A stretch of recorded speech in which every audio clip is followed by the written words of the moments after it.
దేవునికి మహిమ కలుగును గాక. హల్లెలూయా. వాక్య దర్శనం వీక్షకులకు, విశ్వాసులకు, సహోదరి సహోదరులకు క్రీస్తు నామంలో వందనములు చెల్లిస్తున్నాను, శుభములు తెలియజేస్తున్నాను. వాక్య దర్శనము అనేటువంటి ఛానల్ని మనం దేవుని యొక్క దర్శనం ద్వారా ప్రారంభించాం. ఎందుకంటే వాక్యము అనగా దేవుని వాక్కు. దేవుని వాక్కు ఈ ప్రపంచాన్ని దర్శించినప్పుడు నిరాకారంగా ఉన్నటువంటి ప్రపంచము ఒక ఆకారంలోకి వచ్చింది. భూమి, ఆకాశము, అందులో ఉన్న సర్వసృష్టి కూడా దేవుని వాక్కు చేత కలిగింది. ఈ ప్రపంచానికి ఒక అద్భుతమైన అలంకరణ తీసుకొచ్చింది. దేవునికి మహిమ కలుగును గాక. అలాగే నిరాకారంగా ఉన్నటువంటి ఏ విలువ లేనటువంటి మానవ హృదయాన్ని దేవుని వాక్కు దర్శించినట్లయితే దానికి ఒక ఆకారం వచ్చి, అలంకరణ వచ్చి అనేకుల్ని బలపరిచేటటువంటి హృదయస్థితి కలిగి ఉన్నటువంటి వ్యక్తిలాగా, దేవుని శక్తి కలిగి ఉన్నటువంటి దాసునిగా ఒక వ్యక్తి మార్పు చెంది జీవించడానికి వాక్యమే దర్శించాలి. అంటే మానవునికున్న కష్టం నుంచి విడిపించేది వాక్యమే, నష్టం నుంచి విడిపించేది వాక్యమే, బంధకం నుంచి విడిపించేది వాక్యమే, అనారోగ్య పరిస్థితుల నుంచి విడిపించేది వాక్యమే, ఆర్థిక సమస్యల నుంచి విడిపించేది వాక్యమే, పాపం నుంచి విడిపించేది వాక్యమే, తరతరాలుగా ఏలుబడి చేస్తున్నటువంటి శాపం నుంచి కూడా విడిపించేది వాక్యమే. కాబట్టి ఈ దినము విడిపించు, నన్ను విడిపించు వాక్యము, అలాగే నిన్ను విడిపించు వాక్యము అనే అంశంతో ఈ వాక్య దర్శనంను వాక్యాన్ని మనం ముందుకు వెళ్తున్నాం. అలాగే మరి లేఖనాల్లో చూసుకున్నట్లయితే ఈ వాక్యము మానవుణ్ణి ఎన్ని ప్రాముఖ్యమైన విషయాల నుంచి విడిపిస్తుందో మనం తెలుసుకున్న ఇప్పటి వరకు ప్రధానమైనవి. వాక్యము మొట్టమొదటిగా పాపం నుంచి విడిపిస్తుంది, రెండోది లోకం నుంచి విడిపిస్తుంది, మూడవది శరీరం నుంచి విడిపిస్తుంది, నాలుగవది సాతాను యొక్క కబంధాస్తముల నుంచి విడిపిస్తుంది. ఆ యొక్క విడుదల ఏ రీతిగా ఉంటుందో మీకు చూపిస్తాను. లేఖనాల్లోకి వెళ్దాం. మనం పరిశుద్ధ గ్రంథం నుండి 91 కీర్తన 3వ వచనం మనం చూద్దాం. అక్కడ చూసుకున్నట్లయితే, వేటకాని ఊరిలో నుండి ఆయన నిన్ను విడిపించును, నాశనకరమైన తెగులు రాకుండా ఆయన నిన్ను రక్షించును. ఇక్కడ రెండు విషయాలు మనకు కనబడుతున్నాయి. మొట్టమొదటిగా దేవుని వాక్యము వేటకాని ఊరిలో నుండి ఆయన నిన్ను విడిపించును. దేవుని వాక్యం దేని నుంచి విడిపిస్తుందట? వేటకాని ఉరిలోంచి విడిపిస్తుంది. వేటగాడనగా సాతాను, ఉరి అనగా వాడు సులువుగా చిక్కులు పెట్టే ఆలోచనలు, వాడు వేసే బాణములు, వాడు ఆత్మీయ జీవితాన్ని మనల్ని తప్పించి వాడు వశపరుచుకుని పరలోక రాజ్యంలో ఉన్న వారసత్వం తీసేసి నరకాగ్ని గుండానికి ఆహుతి చేసి దేవుని పిల్లలమైన మనల్ని పాడు చేయడం అనే ఒక ఉరి కలిగి ఉన్నాడు. వాడు ఉరి కలిగి ఉన్నాడు, గురి కలిగి ఉన్నాడు. కాబట్టి వేటగాడనగా సాతాను, ఉరి అనగా లోకాశ, శరీరాశ, నేత్రాశ, జీవపుడంబం. ఇవి ఉరితో పోల్చబడ్డాయి. చూడండి, ఒక పక్షిని బాణంతో కొడితే బాణం తప్పిపోవచ్చు, లేక పక్షి అయినా తప్పించుకోవచ్చు. ఒక వడిచెలతో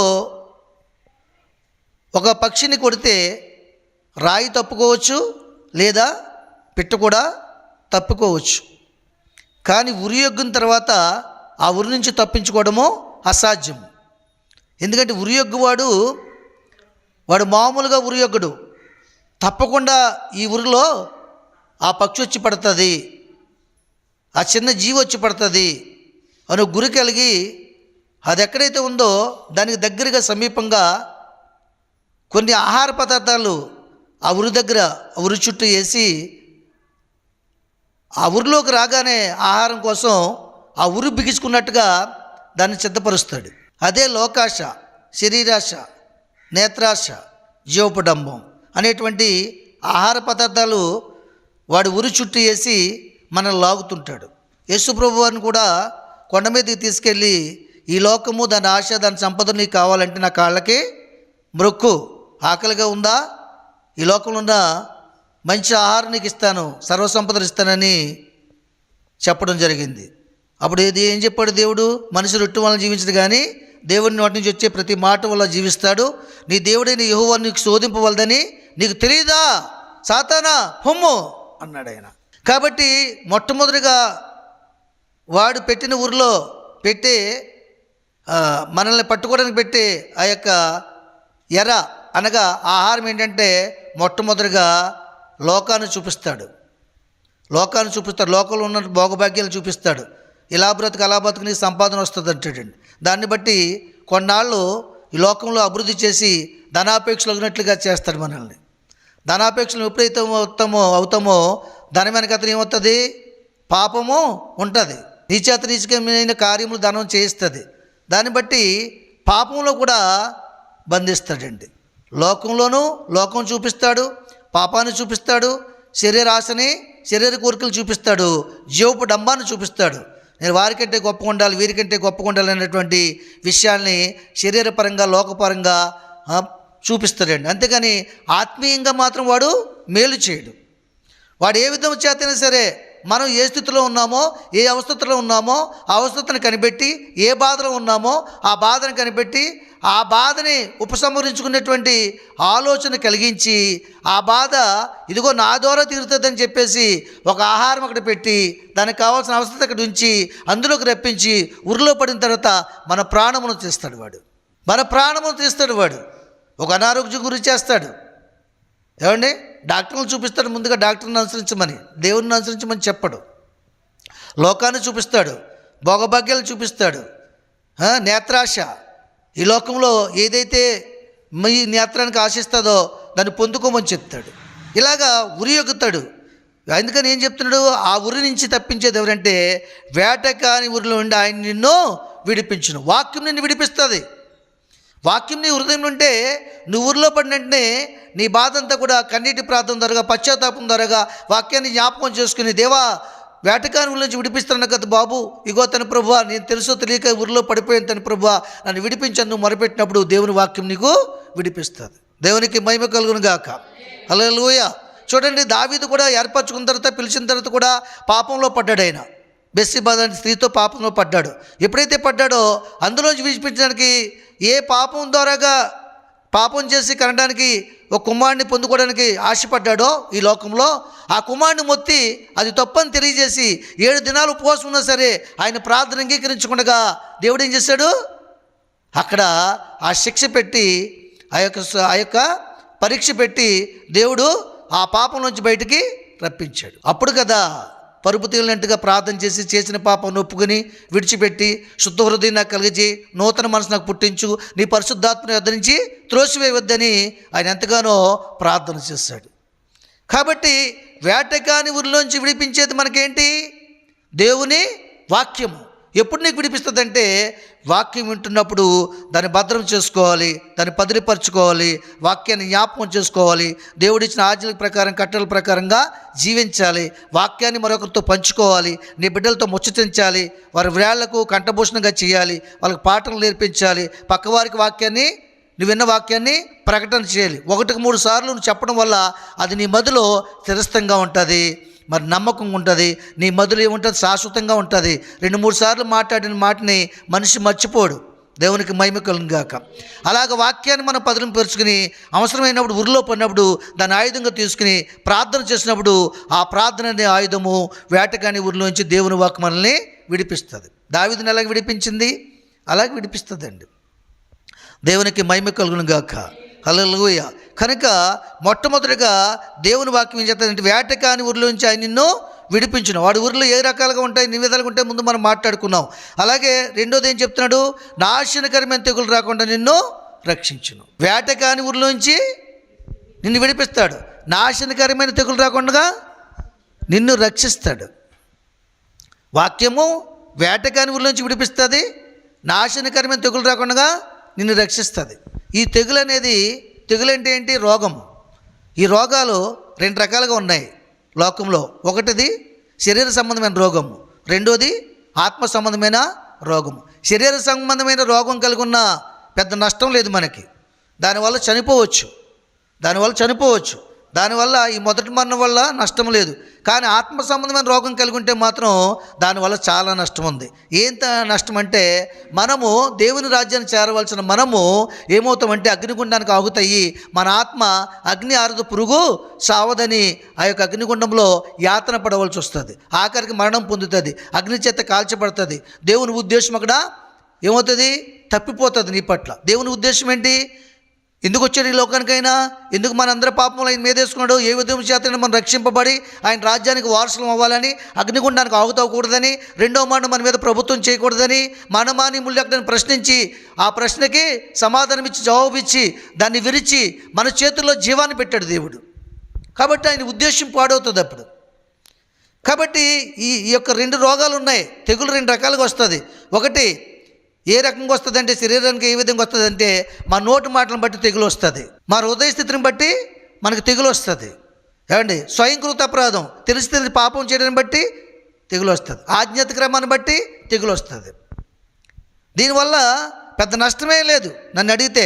ఎప్పుడైతే లోక సంబంధంగా శరీర సంబంధంగా మనం చనిపోతామో అప్పుడు దేవుని రాజ్యానికి దగ్గర అవుతాం. మనం ఆత్మ పరదేశంలోకి వెళ్తుంది.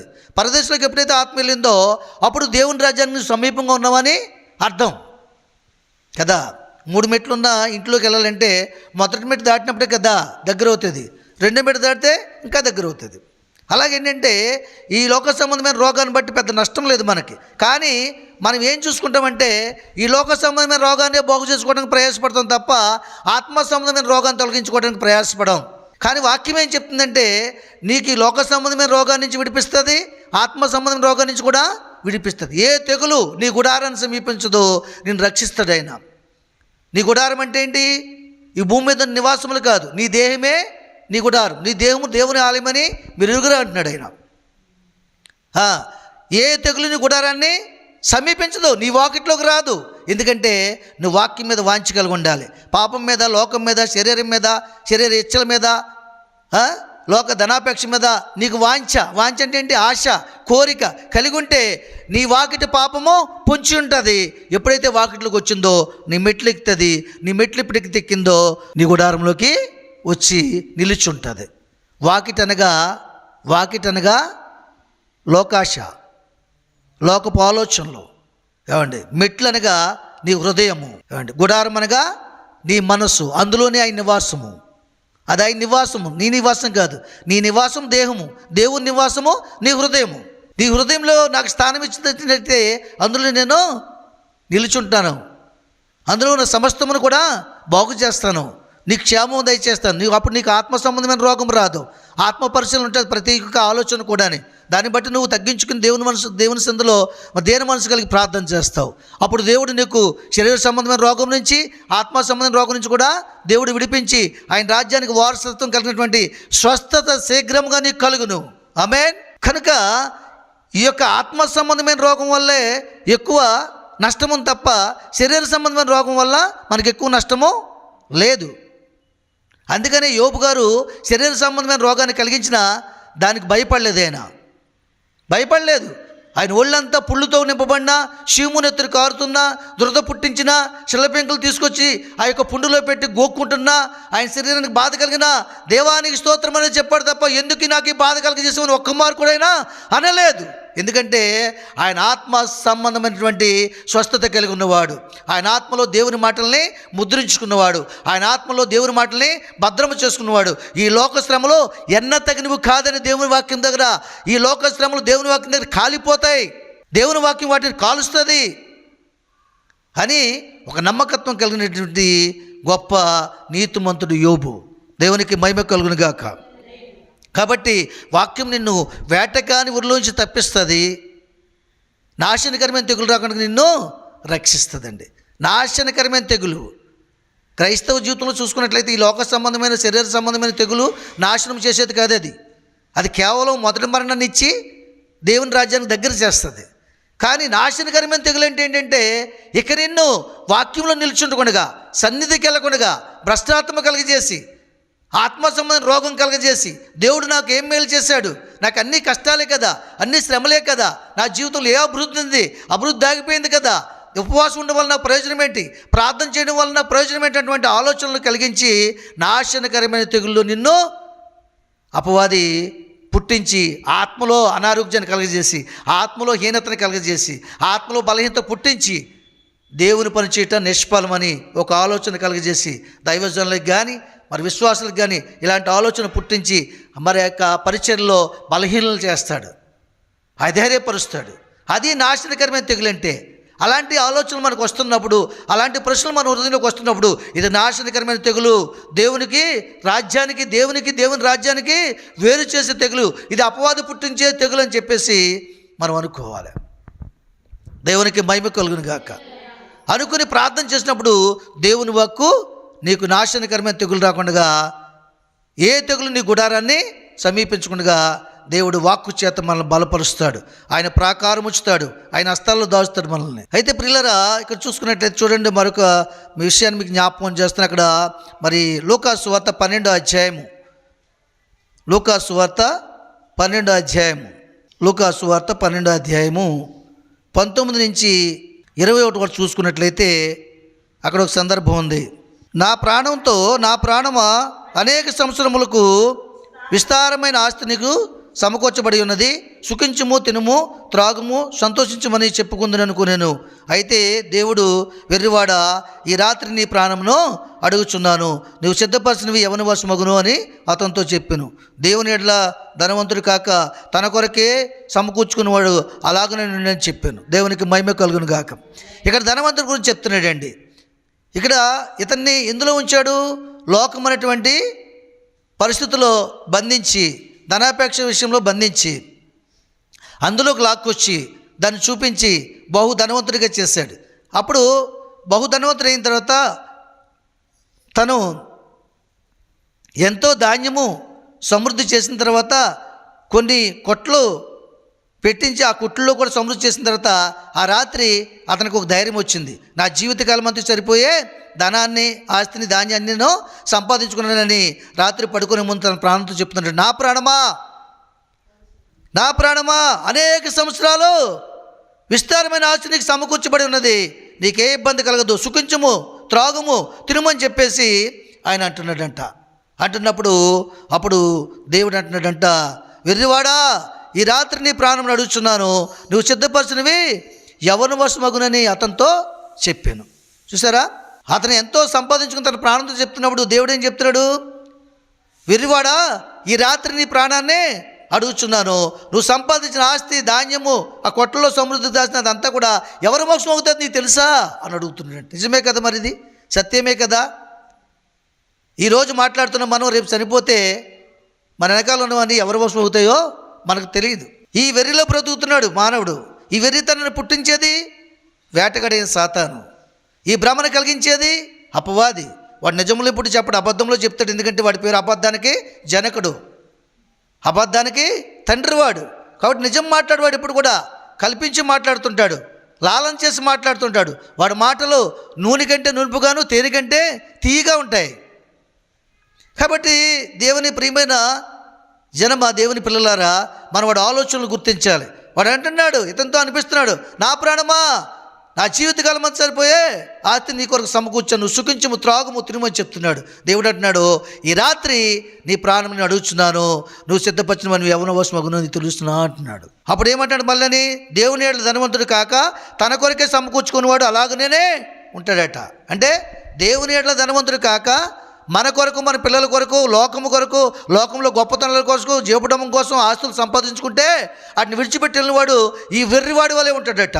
తన కొరకు కాక దేవుని కొరకు ధనాన్ని సంపాదించేవాడు, తన కొరకు కాక తను సంపాదించిందంతా దేవుని మందిని కట్టించాలని, దేవునికి సమర్పణ చేయాలని, వాక్యాన్ని ప్రకటించాలని, మీటింగ్లు పెట్టాలని, సేవకులకు బలపరచాలని, అనేక మంది రోగుల్ని చూడాలని, వారికి వైద్యం చేయించాలని, లేకపోతే వాళ్ళకి పేదరికాన్ని పోగొట్టాలని, వాళ్ళ కడుపు నిండా అన్నం పెట్టాలని, ఒక 10 మంది వెధవరాలను తీసుకొచ్చి, అనాథ పిల్లల్ని తీసుకొచ్చి మన ఇంట్లో పెంచాలని, ఇలాగ ఈ క్రియలన్నీ కూడా దేవుని ఏళ్ళ ధనవంతుడిగా చేస్తాయి నిన్ను. వాక్యాన్ని ఖర్చు చేసినప్పుడు ఆయన ప్రేమని లోకంలో వెల్లడి చేయడానికి వచ్చేసినప్పుడు దేవుని ధనవంతుడు అవుతావు. ఈ లోకంలో నీ కొరకు, నీ బిడ్డల కొరకు, నీ యొక్క బంధువుల కొరకు నువ్వు ధనం సంపాదించుకుంటే అది నీ కొరకే. ఆ వెర్రితనము దేవుని రాజ్యాన్ని నిన్ను చేర్చదని దేవుని వాక్యము తేటగా తెలియజేస్తుంది. ఇది ఒక వెర్రి. నా పిల్లలు, నా బంధువులు, నా సొంతమని ఈ నా అనేది ఒక వెర్రి పుట్టించి వాడు మనల్ని ఆత్మీయ జీవితం తప్పించి, మన ఆత్మకు రోగం కలిగించి, మన ఆత్మ దేవుని సన్నిధికి చేరకుండగా, క్షేమకరమైన మార్గం వెతకుండగా, ఈ లోక సంబంధమైన శరీర సంబంధమైన కోరికలను, ఆశలని, ఆలోచనలను పుట్టించి బంధువుల కొరకు కొంతమంది క్షీణించిపోతుంటారు, రక్త సంబంధుల కోసం క్షీణించిపోతుంటారు, కుటుంబంలో సమస్యలతో క్షీణించిపోతుంటారు. వారి ఆత్మ నాశనం అయిపోయే స్థితికి వెళ్ళిపోద్ది. ఎందుకు నేను ప్రార్థన చేయాలి, దేవుడు ఏమి నాకు న్యాయం చేశాడు, ఏమి నా పక్షంగా ఉన్నాడు దేవుడని ఆలోచనలు కలిగిస్తాడు. ఎప్పుడు నీ పక్షంగా ఉంటాడంటే, నాకు నష్టము కలిగినను కష్టము కలిగినను దేవా నిన్ను విడిచిపెట్టను. ఏది జరిగినా నీ చిత్తమే అని ఒక ప్రార్థన, ఒక నిబంధన నీకున్నట్లయితే దేవుడు నీ పక్షంగా యుద్ధం చేస్తాడు. దేవునికి మహిమ కలుగును గాక. హల్లెలూయా. కాబట్టి ఈ ధనాపేక్ష అనే ఊరు కూడా, ఈ లోక సంబంధమైన ధనము, ఆస్తి అనే ఊరు కూడా వాడే పెడతాడండి. కాబట్టి లోకంలో ధనవంతుడు ఎలాగుంటాడట. ఇంకో దగ్గర చూసుకున్నట్లయితే లూకాసు వార్త 18వ అధ్యాయం, లూకాసు వార్త 18వ అధ్యాయం 10 నుంచి 14 వచనాలు చూసారా. ప్రార్థన చేయుటకై 2 మనుషులు దేవాలయంకు వెళ్ళిరి. వారిలో ఒకడు పరిసయ్యుడు, ఒకడు సుంకరి. పరిసయ్యుడు నిలవబడి, దేవా, నేను చోరులను, అన్యాయస్తులను, వ్యభిచారులైన ఇతర మనుషుల వలనైనను ఈ సుంకరి వలనైనను ఉండనందుకు నీ కృతజ్ఞతలు చెల్లించున్నాను. వారమునకు 2 మార్లు ఉపవాసం చేయొచ్చు, నా సంపాదన అంతట్లో 10వ వంతు చెల్లించున్నాను అని తనలో తను ప్రార్థించుచుండెను. అయితే సుంకరి దూరంగా నిలబడి ఆకాశం వైపు కనులెత్తుటకై నేను ధైర్యము చాలక రొమ్ము కొట్టుకొనుచు, దేవా, పాపిని నన్ను కరుణించమని పలికెను. ఏమంటారండి? పాపిని నన్ను కరుణించమని పలికెను.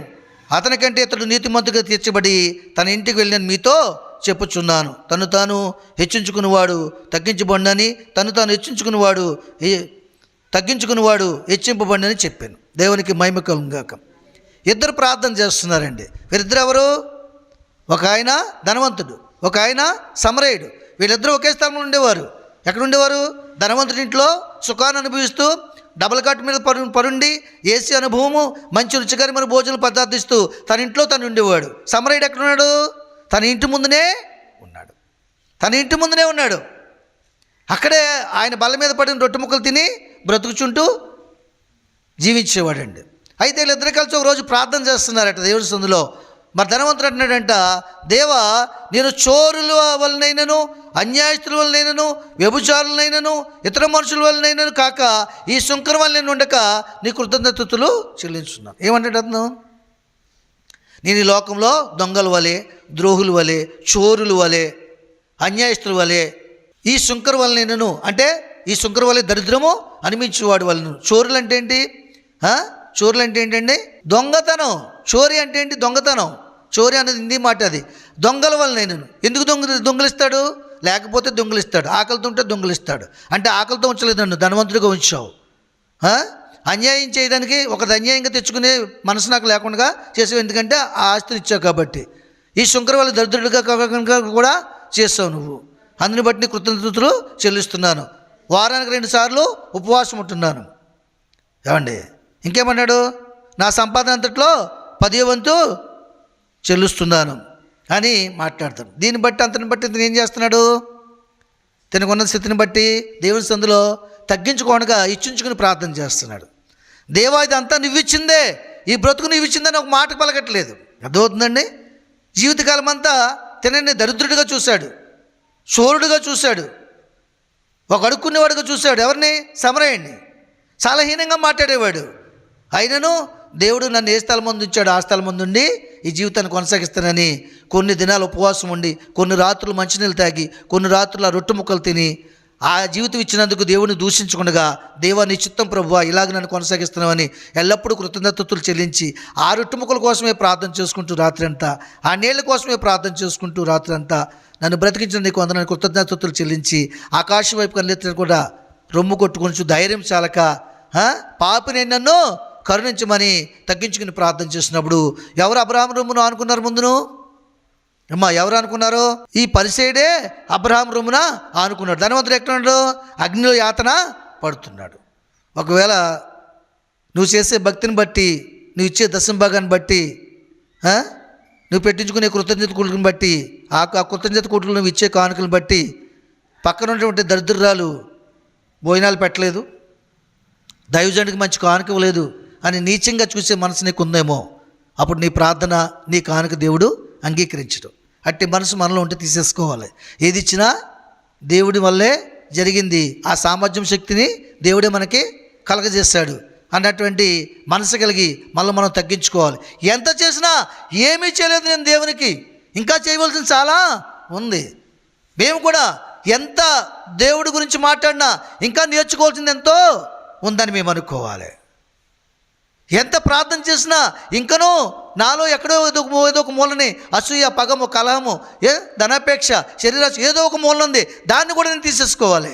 పరిపూర్ణంగా అర్పించబడాలి. నాకేమీ తెలియదు, నేను నేర్చుకోవాల్సింది ఇంకా భవిష్యత్తులో చాలా ఉందని అనుకోవాలి. ఏమి నువ్వు కలిగి ఉన్నా నేను కలిగలేనని అనుకోవాలి. అప్పుడు కలిగలేనని ఎప్పుడైతే అనుకుంటావో దాన్ని పోగొట్టుకుని రోజు, దాన్ని విడిచిపెట్టి వెళ్ళే రోజు నీ బాధ ఉండదు. దేవుని స్తోత్రం.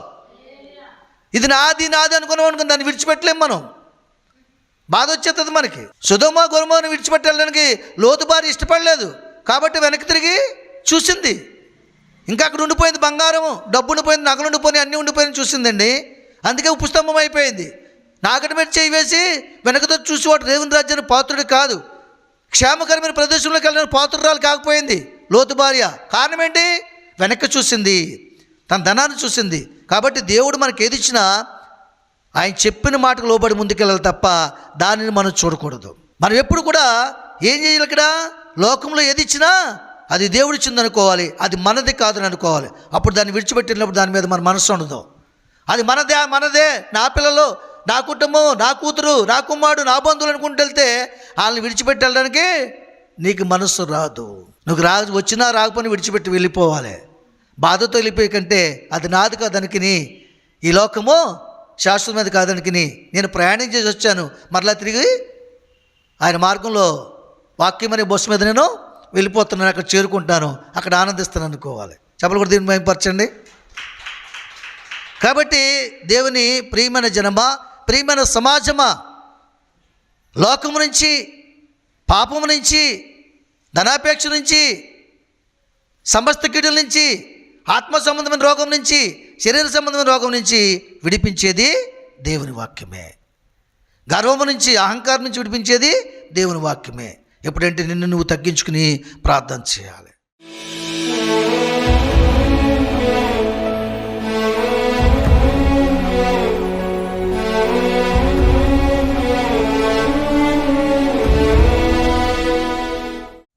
ప్రత్యేకంగా ఈ మధ్యాహ్న కాల సమయంలో మాతో మాట్లాడవు తండ్రి, నీకు వందనాలు, స్తోత్రాలు.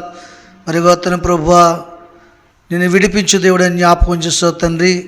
నిన్ను విడిపించి శ్రమలో నుంచి గొప్ప చేయ దేవుడు అని జ్ఞాపకం చేస్తావు ప్రభువా. వేటగారిని ఊరిలో నుంచి నేను విడిపించును, నాశనకరమైన తెగులు రాకుండా రక్షించను మాట్లాడవుతాను ప్రభువా. నేను శ్రమలో నీకు తోడేయండి, నీకు ఉత్తరం ఇచ్చుతాను ప్రభువా. నేను గొప్ప చేస్తాను జ్ఞాపకం చేస్తాను ప్రభువా. నేను అతను ప్రత్యేకంగా అపొస్తలులను చూపించారు మాకు తన ప్రభువా. పౌలు శీలను చూపించారు, నాయన దానియేలు గారిని చూపించారు తన ప్రభువా. షద్రాక అభిజ్ఞగోయలు షద్రాక మేషక అభిజ్ఞగోయలు చూపించారు తండ్రి. అందరిని బట్టి వందనాలు, స్తోత్రాలు. మరి ఇంకనూ తన ప్రభు అనేకమైన భక్తులు చూపించారు తన ప్రభువా. మన అపవాది ఊరిలో నుంచి విడిపిస్తానని, పాపం నుంచి, లోకం నుంచి, శాపం నుంచి విడిపిస్తానని జ్ఞాపకం చేస్తాను తన ప్రభువా. నన్ను ఏ తెగులు మా గుడాన్ని సమీపించుకుంటాను ప్రభువా. ఆత్మ సంబంధ రోగములను, శరీర సంబంధ రోగములను కూడా స్వస్థపరచుని జ్ఞాపకం చేస్తాను తన ప్రభువా. నీ రాజ్యానికి వారసులుగా ఒకటి తన కృప చూపించండి తండ్రి. విన్నటువంటి వాక్యం దృష్టి ఎత్తుకెళ్ళిపోకుండా ప్రతి ఒక్కరి హృదయాల్లో ఫలింప చేయండి. ఆత్మీయ మేలు పొందుకునే భాగ్యం దయచేయండి. ప్రతి సమస్య నుంచి విడిపించి రాజా, దాని వారి జీవితంలో నీ గొప్పతనాన్ని తన ప్రభువా చూసే భాగ్యం దయచేయండి తన ప్రభువా. విశ్వాసంలో గొప్పవారుగాను, నమ్మకత్వంలో గొప్పవారుగాను, ఈ రాజ్యమునకు తన ప్రభువా చేరి గొప్పవారితో కలుసుకునే భాగ్యం దయచేయండి. ప్రతి ఒక్కరిలో హృదయంలో తన నీ వాక్యం నివసింపచేయండి, భద్రం చేసుకుని దాని ప్రకారం ప్రవర్తించి జీవించే భాగ్యం దయచేయమని, సమస్త ఘనత, మహిమ, ప్రభావాలు మీరు ఒక్కరే పొందుకోమని యేసయ్య శ్రేష్టమైన నామమును బట్టి అడిగి వేడుకుంటున్నారు పరమ తండ్రి. ఆమేన్.